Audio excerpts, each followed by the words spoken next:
Hello दोस्तों। NCERT 10th economic chapter number 4 आज discuss करेंगे। चैप्टर 4 जो है आपका डील करता है ग्लोबलाइजेशन के साथ में और इसका इम्पैक्ट इंडियन इकोनॉमी पे क्या पड़ा है, इसके साथ ये चैप्टर संबंधित है। चलिए शुरू करते हैं।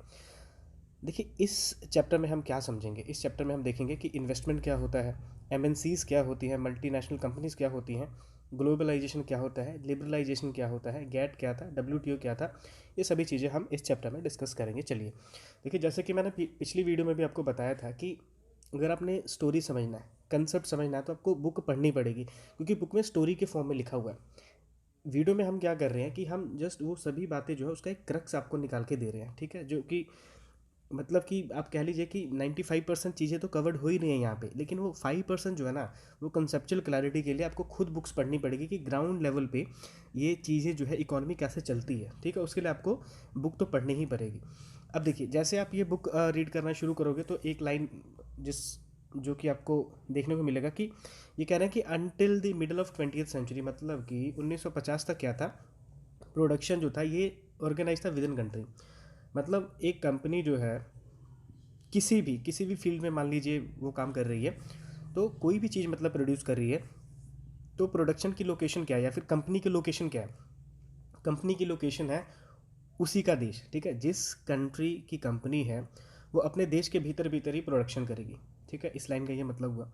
तो अगर कोई कंपनी 1950 तक लगभग अपने ही देश में सिर्फ प्रोडक्शन कर पाती थी, तो फिर ट्रेड किस चीज़ में होता था, ठीक है। मतलब कि एक देश से दूसरे देश के बीच में फिर क्रॉस क्या होता था, ट्रेड क्या चीज़ का होता था। देखिए, ट्रेड क्या चीज़ का हो रहा था, उसमें हो रहा था रॉ मटेरियल्स का। मतलब कि देखिए, प्रोडक्शन आपको अपने कंट्रीज़ के भीतर ही करना पड़ेगा, लेकिन ऐसा ज़रूरी नहीं है कि जिस चीज़ का आप प्रोडक्शन करना चाहते हो वो रॉ मटेरियल भी आपको मिल जाए। तो ये पॉसिबल था कि रॉ मटेरियल किसी दूसरी कंट्री से आप जो था खरीद सकते थे, ठीक है। लेकिन दूसरी कंट्री में जाके वहाँ पे प्रोडक्शन करना ये पॉसिबल नहीं था। कब तक? 1950 तक लगभग, ठीक है। दूसरी कंट्रीज़ के बीच में क्या हो रहा था, फूड स्टफ़ जो था इसका ट्रेड हो रहा था। फिनिश प्रोडक्ट तो अल्टीमेटली होना ही था, ठीक है। मतलब कि अपने देश में बना के दूसरे देशों में बेचा जा रहा था, ठीक है। लेकिन दूसरे देश में जाके बनाना, ठीक है, मतलब ये पॉसिबल नहीं था, ठीक है। तो यही बात जस्ट यहाँ पे करने की कोशिश की गई है। अब ये जो पैटर्न है आज के टाइम में बिल्कुल चेंज हो गया, ठीक है। अब ये जो कंपनीज है ये इंटरलिंक्ड हो चुकी हैं, ठीक है। तो ये इंटरलिंकिंग ऑफ मार्केट्स का क्या मतलब है, ये हम एक दो स्लाइड्स के बाद में समझेंगे, ठीक है। ये जो पॉइंट है इसको आपने ध्यान से यहाँ पे याद रखना है। इसको ही हम फर्दर जो इस लाइन का जो एक्सटेंशन है हम अगली स्लाइड्स में देखेंगे, ठीक है। फिर आप एक लाइन देखते हो कि ट्रेड ही एक इकलौता चैनल था जिसके साथ में जो कंट्रीज थी एंशियंट टाइम्स में वो कनेक्टेड थी। अब यहाँ पे आपसे एक क्वेश्चन है, आपने बताना है कि इंडिया को सोने की चिड़िया कहा जाता था पास्ट में। आप कमेंट सेक्शन में बताइए कि इंडिया को सोने की चिड़िया क्यों कहा जाता था, ठीक है। चलिए, तो एमएनसीज बेसिकली क्या है, ठीक है। ये एमएनसीज आप यहाँ पे देख सकते हो, मल्टी नेशनल कंपनीज। तो मल्टी नेशनल कंपनीज क्या है, देखो नाम से ही क्लियर है, मल्टी नेशनल्स मतलब कि एक नहीं, एक से ज़्यादा नेशनल्स। मतलब कि एक देश से ज़्यादा देशों में अगर कोई कंपनी काम कर रही है तो उसको क्या कहेंगे, उसको मल्टी नेशनल कंपनीज कहेंगे, ठीक है।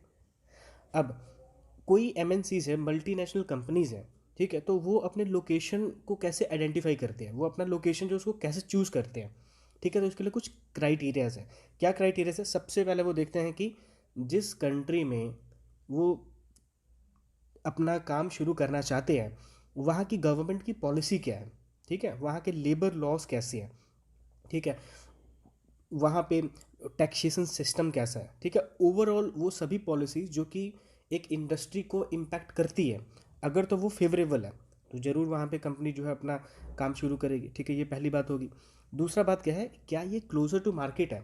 अब ऐसा तो नहीं है कि किसी ऐसे इलाके में जाके आप मार्केट खोल दोगे जहाँ पे लोग ही नहीं है, ठीक है। खरीदने के लिए अगर लोग ही नहीं है तो वहाँ पे आप काम क्यों शुरू करोगे, ठीक है। तो ये कोशिश रहती है एमएनसीज की कि वो लोकेशन को चूज़ किया जाए जहाँ पे मार्केट जो है वो काफ़ी नज़दीक हो, ठीक है, ताकि वो अपना प्रोडक्ट बेच पाए। फिर वो देखते हैं कि लेबर जो है, लेबर क्या हमें मिल सकता है चीप प्राइस पे, ठीक है, सस्ते में लेबर मिल सकता है कि नहीं। अब ये लेबर इन्हें दोनों टाइप्स के चाहिए, स्किल लेबर भी चाहिए और अनस्किल्ड भी चाहिए। आपको पता है किसी भी फैक्ट्री में दो टाइप्स के वर्कर्स तो आपको चाहिए चाहिए, ठीक है। एंड देन लास्ट जो है फैक्टर ऑफ प्रोडक्शन जो है वो मिलना चाहिए, ठीक है। अब आप मुझे कमेंट सेक्शन में बताएंगे, ये बहुत बेसिक सी बात है कि चार जो फैक्टर ऑफ प्रोडक्शन है वो कौन कौन से है। फिर आप देखोगे कि यहाँ पे लिखा हुआ है इन्वेस्टमेंट क्या होता है। ठीक है, ये इन्वेस्टमेंट क्या चीज़ होती है। देखिए, अगर कोई कंपनी पैसा खर्च करती है, ठीक है, किसी भी चीज़ पे, ठीक है, चाहे लैंड पे, चाहे बिल्डिंग पे, मशीन पे, ठीक है, मेंटेनेंस के लिए, ये सभी चीज़ें क्या है, ये सभी चीज़ें इन्वेस्टमेंट है। और यही इन्वेस्टमेंट अगर एक बड़ी एमएनसीज करे तो उसको हम क्या कहते हैं, उसको हम फॉरेन इन्वेस्टमेंट कहते हैं। ठीक है, अब फॉरेन इन्वेस्टमेंट तभी कहेंगे ये एमएनसीज बाहर की होनी चाहिए।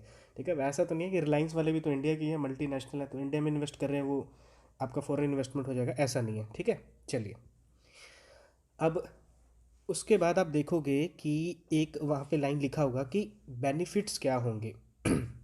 अगर कोई मल्टीनेशनल कंपनी फॉरेन की है मान लीजिए, और इंडिया में आके, ठीक है, इंडिया में आके किसी इंडियन कंपनीज के साथ में अगर पार्टनरशिप करती है तो उसका क्या बेनिफिट होगा।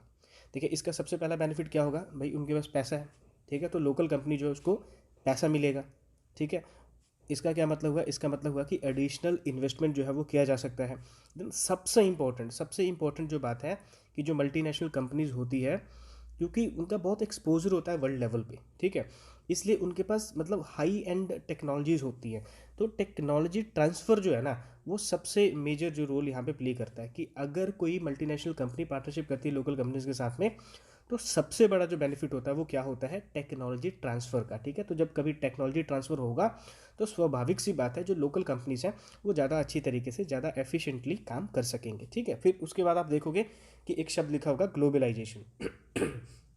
तो ये ग्लोबलाइजेशन क्या है। देखिए, ग्लोबलाइजेशन का मतलब है इंटीग्रेशन, और आप कह सकते हैं इंटर कनेक्शन बिटवीन कंट्रीज। ठीक है, तो कंट्रीज जो है वो आपस में कनेक्ट हो रहे हैं। ठीक है,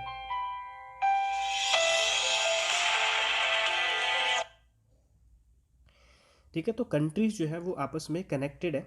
ठीक है, इस चीज़ को क्या कहेंगे, इसको हम कहेंगे ग्लोबलाइजेशन। तो अब दो कंट्रीज़ या दो से बहुत सारी जो कंट्रीज़ है वो आपस में कैसे कनेक्ट होंगे, वो कनेक्ट होंगे through, yes, goods and services, या फिर आप कह सकते हो ट्रेड के थ्रू। तो ट्रेड के थ्रू जो है दो कंट्रीज आपस में कनेक्टेड हो सकते हैं। दूसरा क्या कारण हो सकता है, दूसरा कारण हो सकता है पीपल टू पीपल कॉन्टैक्ट, या फिर आप कह लीजिए मूवमेंट ऑफ पीपल। तो मूवमेंट ऑफ पीपल कैसे होगा, आप स्टडी के लिए किसी दूसरी कंट्री में जा सकते हो, ठीक है, रोज़गार के लिए किसी कंट्री में जा सकते हो, ठीक है, हेल्थ के लिए, मतलब कि हेल्थ ट्रीटमेंट करवाने के लिए किसी कंट्री में जा सकते हो। ठीक है, इस तरीके से लोग आपस में जुड़ सकते हैं। कल्चरल रिलेशन जो है, ठीक है, वो ग्लोबलाइजेशन का कारण हो सकता है। ठीक है, दो कंट्रीज़ के बीच में कल्चरल टाइज हो सकती है, ठीक है, जैसे इंडिया का पाकिस्तान बांग्लादेश ये आपस में जुड़े हुए हैं। ठीक है, तो ये भी ग्लोबलाइजेशन का कारण हो सकता है। स्पोर्ट्स इवेंट्स जो होते हैं, ठीक है, ये भी कहीं ना कहीं ग्लोबलाइजेशन का एक बहुत बड़ा रोल प्ले करते हैं। ठीक है, स्पोर्ट्स इवेंट होते हैं, तो एक कंट्री दूसरे कंट्री में जाके खेल रही है, ठीक है, तो इस तरीके से भी कंट्री जो है आपस में जुड़ जाते हैं। और सबसे इंपॉर्टेंट बात जो आपने अभी नोटिस करी होगी वो क्या है, वो है इंफॉर्मेशन एंड कम्युनिकेशन टेक्नोलॉजीज़। ठीक है, तो जैसे ही इंटरनेट का टाइम चल रहा है तो पूरी दुनिया ही आपस में कनेक्ट हो चुकी है। ठीक है, तो ये सभी फैक्टर्स हैं जो कि ग्लोबलाइजेशन को यहाँ पे क्या करते हैं, इसको प्रमोट करते हैं। तो एक आप बात देखोगे वहाँ पे लिखा होगा कि एक टैक्स लगाया जाता है इंपोर्ट पे। ठीक है, टैक्स लगाया जाता है इंपोर्ट पे। कमेंट सेक्शन में आप बताएंगे कि उस टैक्स को क्या कहते हैं, और बुक में लिखा होगा कि ये एक ट्रेड बैरियर है। ठीक है, आप घबराना नहीं है आपने, ये ट्रेड बैरियर्स वगैरह ये सभी क्या चीज़ें हैं, रमेश सिंह की जब हम बुक पढ़ेंगे, ठीक है, या ट्वेल्थ की जब हम बुक पढ़ेंगे तो वहाँ पे सब कुछ ये डिटेल्स में देखेंगे। ठीक है, balance of payment, trade barriers, ठीक है, इंटरनेशनल ट्रेड, इंटरनेशनल पॉलिसीज जो है वो सब कुछ हम डिटेल में देखेंगे। ठीक है, जैसे एनसीईआरटी का ये जो हमने सीरीज शुरू किया, जैसे ये ख़त्म होता है रमेश सिंह बुक हम शुरू करेंगे। ठीक है, और ये सब कुछ हम वहाँ पे डिटेल में देखेंगे।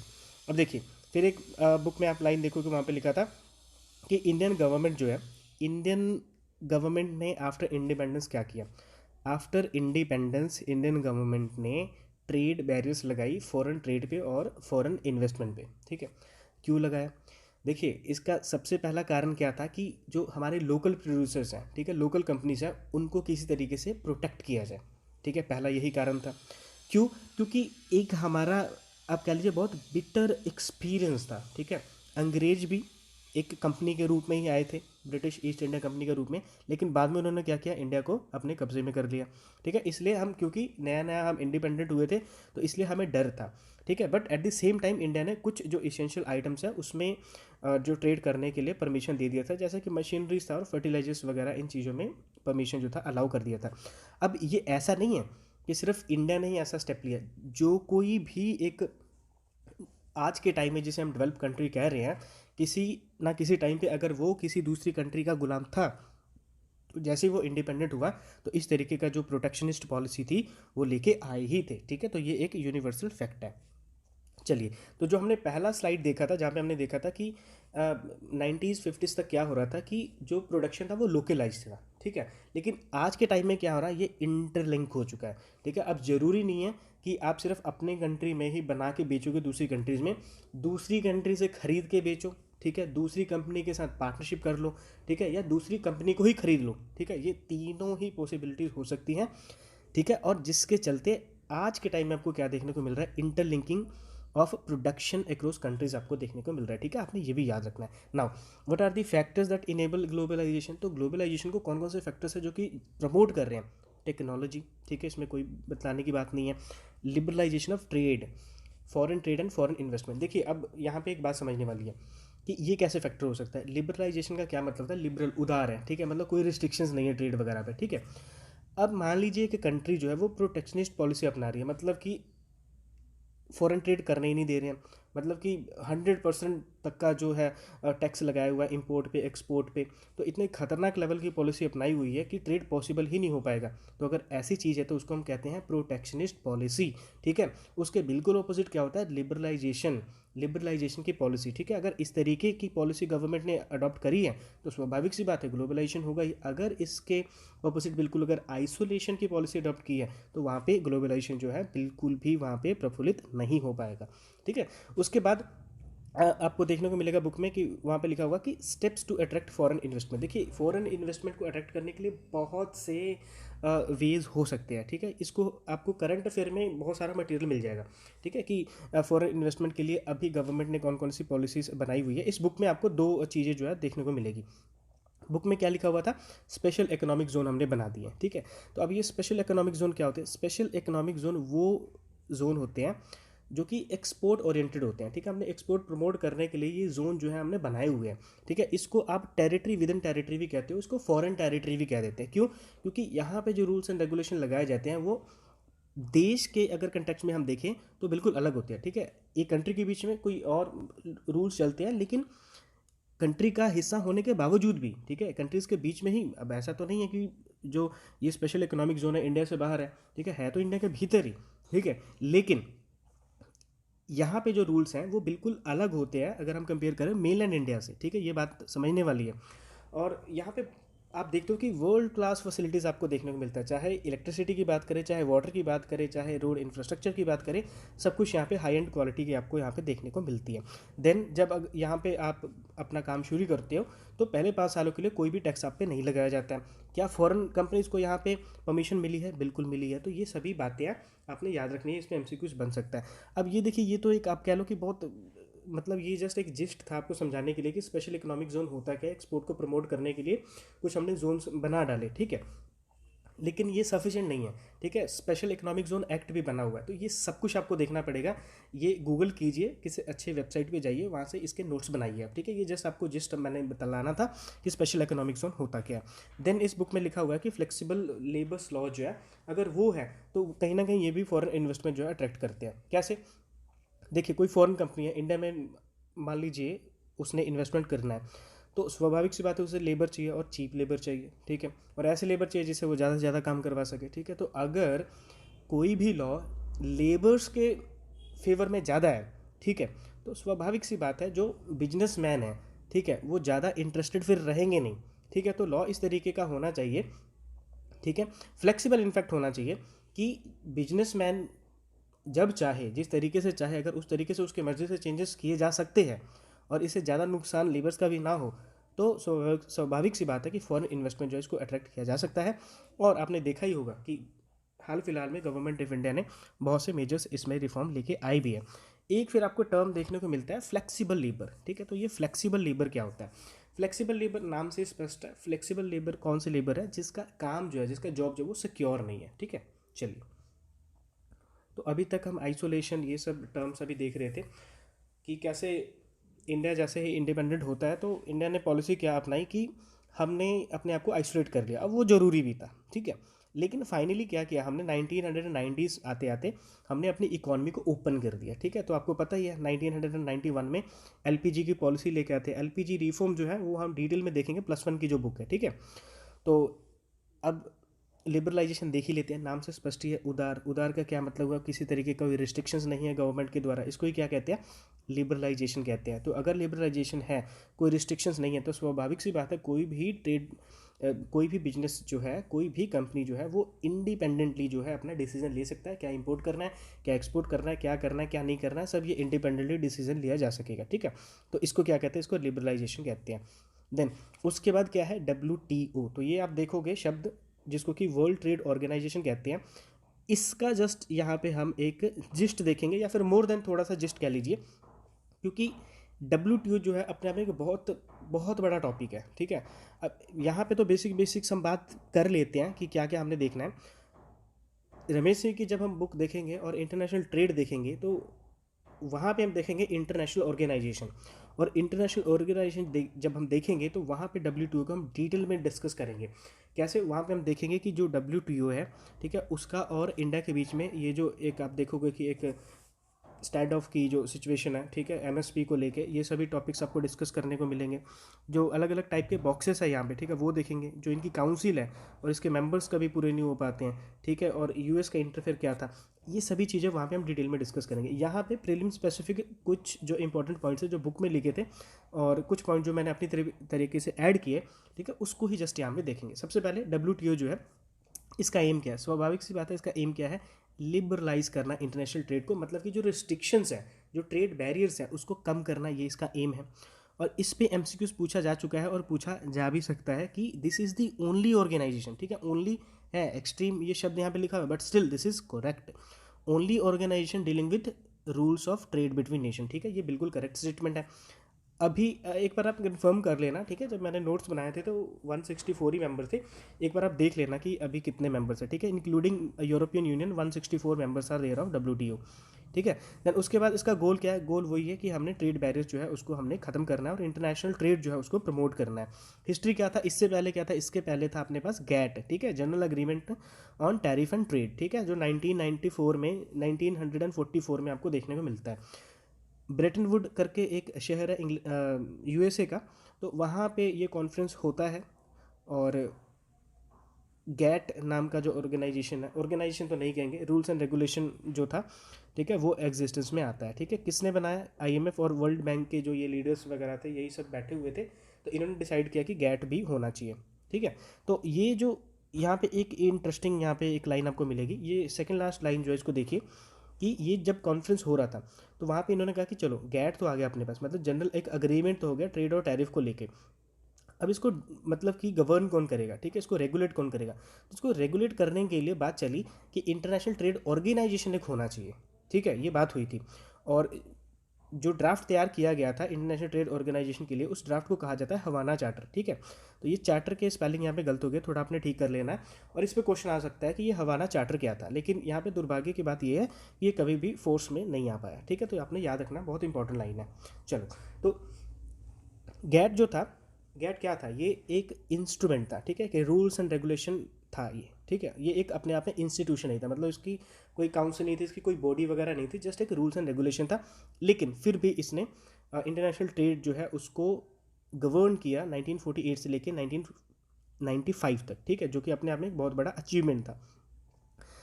और अचीवमेंट क्यों था, क्योंकि देखिए कोई बॉडी तो है नहीं इसको रेगुलेट करने के लिए, बट स्टिल इतने सालों तक इंटरनेशनल ट्रेड जो था किसी भी तरीके से चल तो रहा ही था। और इन द मीन टाइम जब तक GATT था तब तक 8 राउंड जो थे आपको देखने को मिलते हैं, किसके, GATT के। और लास्ट जो आपका फाइनल जो राउंड था दैट वाज यूरुग्वे राउंड, ठीक है, जो कि ख़त्म कब होता है, माराकेश मोरक्को में होता है। और इसके साथ ही साथ क्या होता है, WTO जो है ये एग्जिस्टेंस में आ जाता है और GATT जो है वो ख़त्म हो जाता है। तो जैसे ही WTO एग्जिस्टेंस में आता है तो वो सभी रूल्स एंड रेगुलेशन जो थे, सभी जो प्रिंसिपल्स थे, वो WTO ने लगभग अडॉप्ट कर लिया और 1994 का एक ये एक्ट बनाते हैं, ठीक है। और ये जो एक्ट है ये ऐसा इंटरनेशनल ट्रीटी है जो कि सभी WTO मेंबर्स जो है उस पर बाइंडिंग है, ठीक है। ये बहुत इंपॉर्टेंट लाइन है, आपने याद रखना है। और आपने याद रखना है कि ये जो 1994 का ये जो एक्ट बनाया गया था इंटरनेशनल ट्रेड को गवर्न करने के लिए, जो कि सिर्फ और सिर्फ डील करता है ट्रेड्स एंड गुड्स में, ये लाइन तो इम्पोर्टेंट है ही है, ठीक है। और इसके अलावा आपने ये बात भी याद रखना है कि ये बाइंडिंग है। अब देखिए होता क्या है कि जैसे ही WTO बन जाता है, ठीक है, गैट का कंसेप्ट खत्म हो गया, तो गैट के जो सभी प्रिंसिपल थे इन्होंने इनकॉर्पोरेट कर लिए, ठीक है, WTO का जो प्रिंसिपल था। कैसे किया? 1994 में एक एक्ट बना दिया इन्होंने। अब इस एक्ट में दो बातें लिखी गई। सबसे पहला तो ये बाइंडिंग होगा, याद रखना, इस पर क्वेश्चन बन सकता है। दूसरा बात इन्होंने क्या लिखा कि ये सिर्फ डील करेगा किसके साथ? ये सिर्फ डील करेगा सिर्फ और सिर्फ गुड्स के साथ में, ठीक है, मतलब सर्विसेज का अभी भी कोई कंसेप्ट नहीं आया हुआ है, ठीक है। उसके बाद WTO is not a united nation specialised agency, ये बहुत इंपॉर्टेंट लाइन है, लास्ट जो लाइन है, इस पर क्वेश्चन आपका बन सकता है कि ये यूनाइटेड नेशन की स्पेशलाइज्ड एजेंसी नहीं है, ठीक है, बहुत इंपॉर्टेंट है, आपने याद रखना है। चलो, तो एक यहाँ पे और पॉइंट है कि क्यों गैट को क्यों खत्म किया गया और WTO क्यों आया। तो गोलू इक्विपमेंट आ गया। Why WTO replace the GATT, तो गैट को क्यों ख़त्म किया गया? गैट को ख़त्म करने के पीछे देखिए 4 पॉइंट्स हैं, या फिर आप यूँ कहिए कि 3 पॉइंट्स हैं सिर्फ। पहला क्या है कि वो तो सिर्फ रूल था, वो इंस्टीट्यूशन नहीं था, पहली बात, ठीक है। किसी भी रूल को गवर्न करने के लिए, रेगुलेट करने के लिए आपको एक बॉडी चाहिए, तो बॉडी आपके पास थी नहीं, तो इसलिए इसको ख़त्म कर दिया गया। दूसरा पॉइंट अपने पास क्या है? दूसरा क्या है, ये सिर्फ डील करता था किसके साथ में? ये सिर्फ डील करता था सिर्फ और सिर्फ गुड्स में, ठीक है, सर्विसेज और इंटेलेक्चुअल प्रॉपर्टी को यहाँ पे कवर नहीं किया जाता था, ठीक है, तो इसलिए भी इसको एक लूप होल के रूप में देखा जा रहा था। देन यहाँ पे डिस्प्यूट रेसोल्यूशन का जो कंसेप्ट था वो बहुत वीक था, ठीक है, क्योंकि बॉडी नहीं है तो कैसे करेंगे, ठीक है। तो ये सभी मेजर यहाँ पे एक आप कह सकते हो कि लूप होल से गैट में, इसीलिए WTO का यहाँ पे आविष्कार हुआ, आप कह सकते हो, ठीक है। लास्ट यहाँ पे स्लाइड है, देखिए सबसे पहले क्या है कि अब आप मुझे कमेंट सेक्शन में बताएंगे, यहाँ पे एक फैक्ट आपके लिए कि जो एग्रीकल्चर का शेयर है USA में, ठीक है, इनके GDP में वो कितना है 1%, एम्प्लॉयमेंट में कितना है 0.5%। अब यही जो GDP का कंट्रीब्यूशन है एग्रीकल्चर का इंडियन GDP में, ठीक है, वो आप बताएंगे कितना है और एम्प्लॉयमेंट का भी कितना है। अब ये हमने ग्लोबलाइजेशन वाला चैप्टर पढ़ लिया, ठीक है। अब इसका इम्पैक्ट इंडिया पे क्या पड़ा? देखिए इंडिया पे इसका क्या इम्पैक्ट पड़ता है, इसका इंडिया पे इम्पैक्ट पड़ता है कि कंपटीशन बढ़ जाता है, ठीक है, कंपटीशन बढ़ गया। अब कंपटीशन बढ़ गया, इसका क्या फ़ायदा होगा? इसका फ़ायदा देखो दोनों को ही होगा, जो प्रोड्यूसर है उसको ही फ़ायदा होगा और जो कंज्यूमर है उसको ही फ़ायदा होगा। कंज्यूमर को क्या फ़ायदा होगा? देखिए जब भी कंपटीशन बढ़ेगा तो उसको अच्छी क्वालिटी का गुड मिलेगा और लोअर प्राइसेस में मिलेगा। प्रोड्यूसर का क्या फ़ायदा होगा? प्रोड्यूसर का फ़ायदा क्या होगा कि यहाँ पे टेक्नोलॉजी उनको इंक्रीज़ करनी पड़ेगी, ठीक है, ये सब बेसिक बेसिक बात है। और जो छोटे मोटे जो प्रोड्यूसर्स है वो सभी खत्म हो जाएंगे। और उसके बाद क्या है, इसका इम्पैक्ट एक और पड़ा कि अनसर्टन जॉब्स है, ठीक है। अनसर्टन जॉब्स का क्या मतलब हुआ कि जो छोटी छोटी कंपनी थी वो खत्म ही हो गई, छोटे छोटे रोजगार वो खत्म ही हो गए जैसे ही मल्टीनेशनल कंपनीज आनी शुरू हुई। उसके बाद क्या हुआ कि बड़े बड़ी कंपनी जो इंडिया में इन्होंने इन्वेस्टमेंट करना शुरू कर दिया, और जो इंडिया के टॉप इंडस्ट्रीज है उनको भी बहुत बेनिफिट हुआ, क्योंकि पहले क्या था सिर्फ इंडिया तक ही इनका एग्जिस्टेंस, अब बाद में क्या हुआ कि ये मल्टी लेवल के हो गए। जैसे रिलायंस वाले अब इंडिया में तो सिर्फ बेचते नहीं अपना सामान, दूसरी कंट्रीज़ में भी इनका जो है पैर आप देख सकते हो, ठीक है। देन उसके बाद अगर आपसे स्टेटमेंट पूछ लिया जाए कि everyone get benefited by the globalisation, तो ये स्टेटमेंट बिल्कुल करेक्ट है, क्योंकि कई लोग जो है वो बर्बाद भी हो जाते हैं, ठीक है, ये आपने याद रखना है। देन लास्ट में क्या है, फेयर ग्लोबलाइजेशन। तो फेयर ग्लोबलाइजेशन क्या क्या मतलब हुआ? फेयर ग्लोबलाइजेशन का मतलब होगा कि सबको इसका बेनिफिट मिलना चाहिए, ठीक है। बस thank you for watching, I mean Hari, बहुत से फ़ोन कॉल्स आ रहे हैं, so thank you for watching, keep learning keep growing, जय हिंद।